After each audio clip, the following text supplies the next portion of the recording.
So this week's episode of Megalo Box in many ways went where I was expecting, and then in certain aspects went in directions I didn't see coming. Mac winning, I felt like, was going to happen. I saw some people say, I'm really worried that Mac will end up killing Lou in the match, and I was like, that's possible for sure. Anytime you have technology integrated into the brain, that feels like a likely scenario, especially if something malfunctions. And it kind of goes in between where I think a lot of people were going, where he hasn't died yet, but he's damn close, and it really feels like we're building up to a match between Mac and Joe, and if that happens, Joe's dying. I feel like there's no way around it. And my thought process has been, if they do decide to kill Joe in the ring, if he was to fight Lou as like a rematch building up, I would be okay if he died there because there's a mutual respect, right? Of course you don't want to kill your friend or your biggest rival, but at the very least it'd be like mutual respect and he gave his life doing what he loved. I'd be okay with that. But if Mac time is something that kills Joe, I will be furious. Because the primal instincts of humanity have mostly been kind of thrown away over generations and generations. But the idea that this zone that he goes into where his back is against a wall, he's about to, get destroyed, and everything seems to slow down around him and he just wins. The fact that you can throw in a towel in a match because it's over, like you don't want to risk the health of your fighter, your friend, your biggest ally, for something that he can't come back from. You throw in the towel. It's understandable if a normal person doesn't see the towel first, does one punch, and is like, oh shit, But Mac time goes to the point where a man has to be on life support after an insane operation because he doesn't notice the towel until he's nearly killed him. When I saw Mac win this match, I wasn't proud, I wasn't happy, I was kind of sitting back feeling dirty. That's the best way to put it. Where, walking into this match, I really liked both Mac and Lou, and I wasn't sure who to root for. And over the match, I really came to want to see the champion win yet again. I felt like he was the one I wanted to see win. And even though my mind was saying Mac's probably going to be the underdog winner, something like that, it's going to be like a Joe scenario, I was like, I'm going to be okay with that.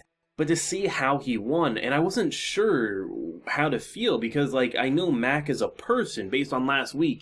He's a family man. Nothing about him at the end of the match made me feel like he was a vicious person. But seeing why and seeing how basically you have Yukio who is going the extra mile seemingly to investigate because she doesn't like what's happening. And anyone who saw season 1 understands that she always did have a heart, even if she did seem a little calculated at times. But it does seem like it's a fatal flaw that it feels like it's being overlooked because of the money that can be made, and that's disappointing. There's no arguing the technology in Mac's head is something that is life-changing, but it's being pushed to the market too soon, especially if a father who clearly loves his family above all else can hear a ting on a glass and nearly strangle their kid because he gets into the zone and he reverts back to his primal instincts.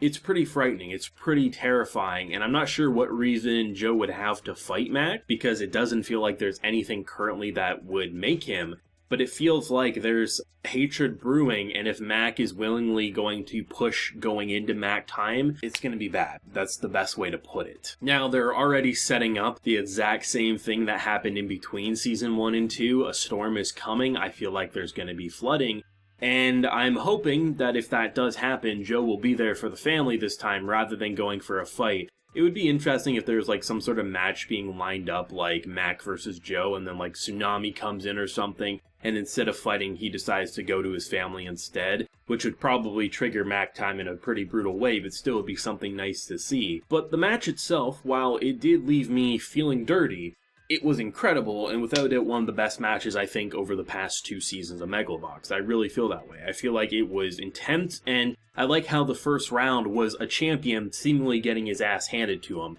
But by the second round, everyone probably was thinking like Joe, he's gonna win. And if it wasn't for the cheating, and I really feel like it's cheating, because it's basically getting this extra oomph where you remove the humanity of the person, even if it wasn't intentional. This chip puts him into a primal person back in the Stone Age who would club a person over the head for a sandwich. He is no longer human in those modes, so Lou did get robbed, not only of his life seemingly, and hopefully he can recover, but he also got robbed of a victory that should have been his. It's one thing to use this gear to enhance your speed and mobility, it's another to literally take control to the point that you no longer have the ability to say, oh shit, I might actually kill a person, I've already won, I don't need to continue punching, but he does so anyway because he's basically an animal. So I felt like Liu did get robbed, but I think in terms of what it does for the narrative, not only for, characters like Yuri, who lost his ability to fight and was given a second chance with his champion,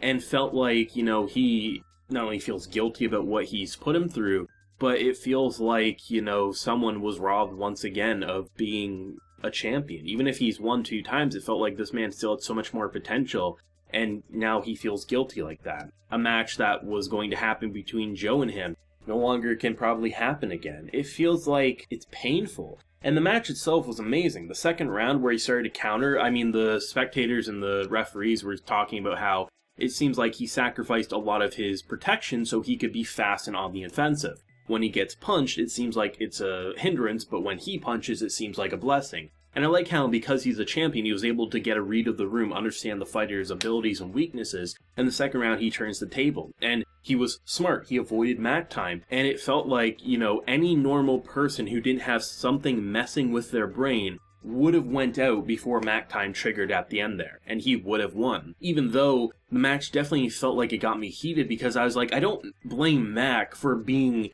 doing what it was. It's the trigger in his head. But I'm mad about the situation and what it did to him, because not only is the family scared, it's not even like it was a one-off thing. This child seemingly cries a lot every time the father goes like that, and the wife is worried, and who knows where we're going. It feels like Megalo Box is not only a step above where it was in Season 1, it feels like it's a step above where sports anime generally are in 2021, or where they will go in the next decade.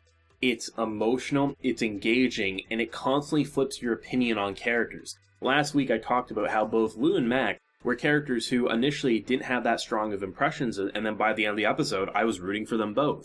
This episode makes me feel absolutely crushed for a character like Liu, and feel scared of a character like Mac.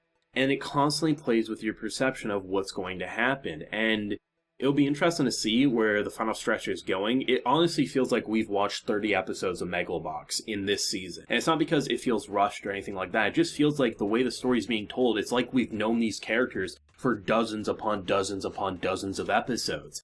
And that's why I'm hoping we do get a Season 3. Because I didn't think Season 2 needed to be here. And I'm really hoping there's going to be more story left to tell after this, because even if they perfectly wrap it up, I'm going to be satisfied. But it feels like Megalo Box, and the way it's reimagining classic source material, telling new stories all in the process while having this retro yet modern vibe with the visuals. You don't get to see that with anything other than Megalo Box, and that's why I feel greedy saying, I really hope we get a Season 3, even if the creators are saying this will definitely end conclusively by the end of the season. One of my favorite anime, without a doubt in my mind. I feel like I gotta start these videos off by just saying Megalo Box is a masterpiece, because how else do I start these videos anymore? It keeps throwing me for a loop. Incredible, the action was great, it was constantly twisting and turning what you thought was going to happen, and to see what Mac time truly is, while I definitely saw predictions indicate as such, to see it in motion is completely different, it's night and day, and it really has me fearful for not only a character in a hospital bed fighting for his life,